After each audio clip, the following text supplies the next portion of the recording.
다시 생각해보는 임진왜란 그 15번째 시간입니다.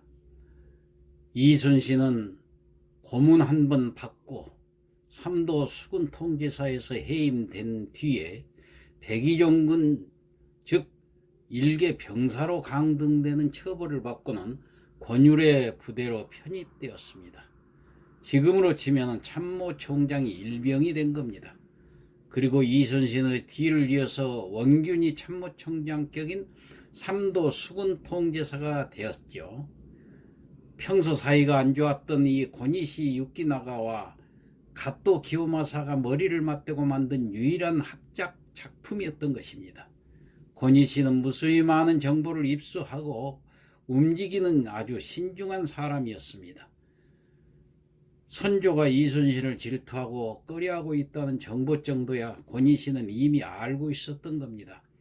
갓도 기요마사가 가독도에 도착한 시점을 시작으로 약 12만 명의 일본군들이 추가로 상륙했습니다. 부대 편성은 1차 전쟁 때와 거의 동일했으나 갓도 기요마사가 제1군을 맡고 고니시 유키나가가 제2군을 이끌었습니다. 2차 전쟁의 작전은 1차 때와는 완전히 다르게 진행하려고 했던 것입니다. 1차 때 일본군은 조선의 그 수군에 발이 묶였고 전라도는 제대로 제압하지 못해가지고 이 전쟁의 경과가 지지부진했었던 경험을 살린 것이죠. 그래서 2차 때는 조선 수군을 먼저 제압을 해가지고 전라도를 먼저 장악하는 것이 가장 우선시되는 작전이었습니다. 이것을 그 이순신은 알았기 때문에 평소에 양무호남이라고 이 호남의 방비를 튼튼히 했었죠. 결국 고니시의 계략과 정보에 어두운 조선 조정 때문에 이순신이 자리에서 물러나게 된 것입니다. 1597년 2월 이순신이 물러나면서 원균이 삼도 수군 통제사가 되었습니다. 항상 이순신에게 열등감을 지니고 이순신을 질투했던 이 원균은 마침내 본인이 원했던 이순신 제거하고 그리고 또 삼도 수군 통제사에 부임을 해서 소원 성취를 한 셈이지요. 그 후에 그의 행동은 어땠을까요? 원균은 이순신이 정한 그 모든 제도들을 다 변경을 해버렸습니다.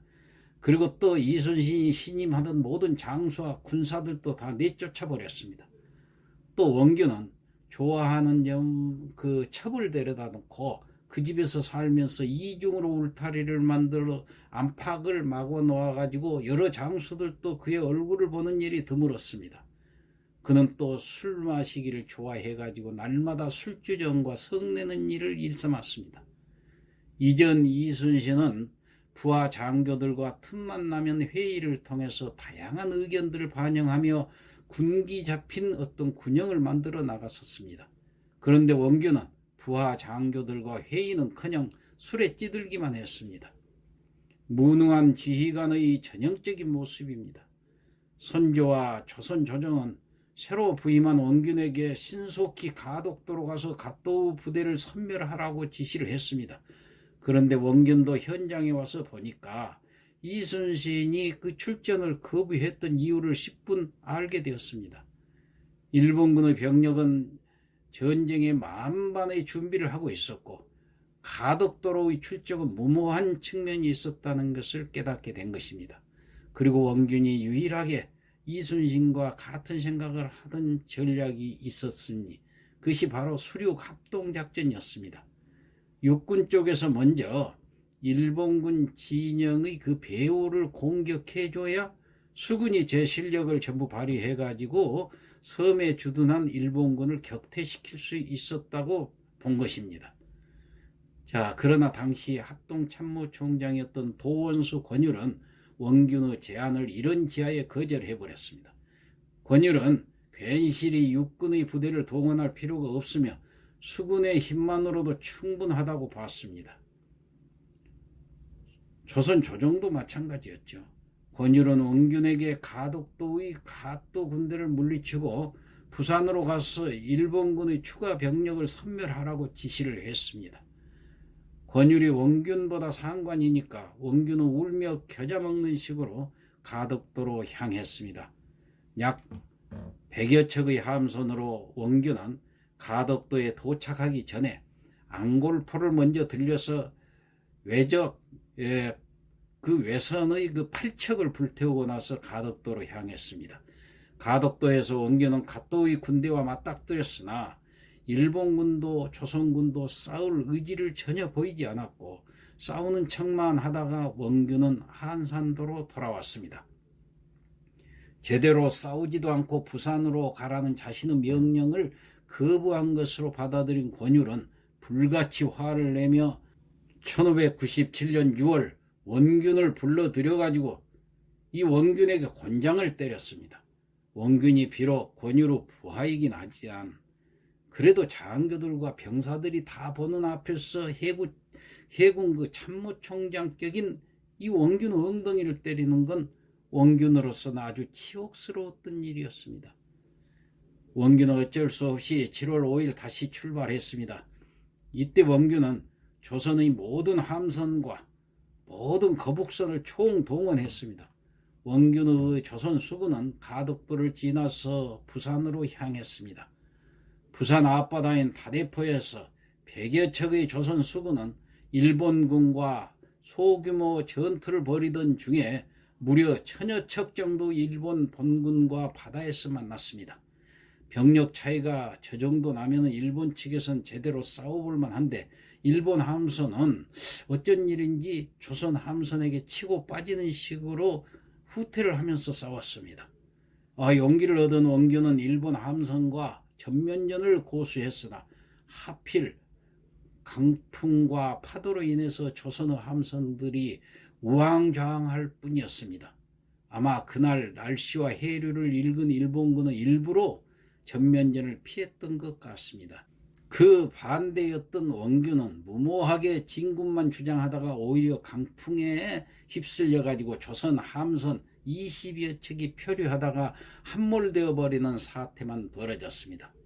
이 갑작스러운 강풍에 당황한 원균은 퇴각 명령을 내렸고 한산도로 돌아가던 중에 이렇게 아무 소득 없이 돌아가면 권율에게 또 혼나겠다고 판단한 원균은 퇴각 중에 칠천도라는 섬에 머물기로 합니다. 함선은 칠천도의 바다인 칠천량에 정박을 시켜놓았습니다. 그렇다고 일본군과 싸우기도 싫었지요. 그렇게 원균은 한산도로 돌아오지 않고 칠천도에서 세워라 내오라 하면서 시간만 허송세월하고 있었습니다. 이에 권율은 다시 원균을 소환해서 다시 곤장을 때렸습니다. 이 수치스러움에 원균은 칠천도로 돌아온 뒤에 에라 모르겠다 하며 칠천도에서 출정을 아예 하지 않고 매일 술만 마시며 보냈습니다. 최고 지휘관이 이러할진데 당연히 군율은 엉망이 되어버렸습니다. 일본 측에서 조선 수군을 떠보려고 4척의 군설을 보내가지고 싸우는 척을 하게 했는데 조선 수군이 미흡하게 대응하는 것을 보고 조선 수군이 이미 무너질 대로 무너졌다 하는 것을 감지를 하게 되었습니다. 그래가지고 1597년 7월 16일 일본 수군의 장교들은 새벽에 칠천량을 급습을 해가지고 조선의 모든 판옥선들과 거북선들을 불태워버렸습니다. 경계도 제대로 이루어지고 있지 않던 조선 수군 진영은 적의 기습에 낙엽 떨어지듯 무너졌습니다. 어디 배들만 없어졌겠습니까? 이순신과 같이 배를 타며 공을 세웠던 그 아주 훌륭한 장수들 대부분이 다 이 밤중에 한밤중에 전사하고 말았습니다. 전라우수사 이역기는 싸우던 중에 배에 뛰어든 왜군에게 죽었고 원균은 육지에서 싸우다가 다음날 아침 적의 칼에 죽었습니다. 이 전투가 바로 칠천량 해전입니다. 말 그대로 조선 수군의 괴멸이었습니다. 적의 기습이 있기 직전 원균은 무능함에 치를 떨었던 그 배설이란 장수가 자신의 함대 12척을 데리고 탈령을 해버렸습니다. 탈령을 한 배설의 이 12척을 제외하고는 모든 함선이 한 줌의 재가 되고 남해 바다에 가라앉아 버렸습니다. 수군만도 10,000명 이상이 수장당했던 것이죠. 이 조선 수군이 사라지자 일본 육군은 일제히 전라도로 진격을 시작을 했습니다. 이 전쟁이 바로 정유재란입니다. 다음 시간에 계속하겠습니다.